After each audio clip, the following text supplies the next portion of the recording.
Sa patuloy na pakikipag-ugnayan ng kapulisan sa mamamayan, dinayo ng Novocaps ang bayan ng Alfonso Castañeda sa probinsya ng Nueva Vizcaya upang maghandog ng tulong at serbisyo sa pamamagitan ng isang community outreach program na layon ay makapagbigay ng saya at pag-asa sa mga residente ng lugar.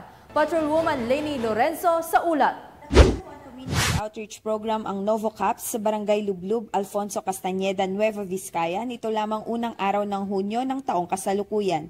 Ang aktibidad ay pinangunahan ni Police Colonel Camlon P. Nasdoman, Provincial Director ng Nueva Vizcaya Police Provincial Office, kasama ang local government unit ng Alfonso Castañeda.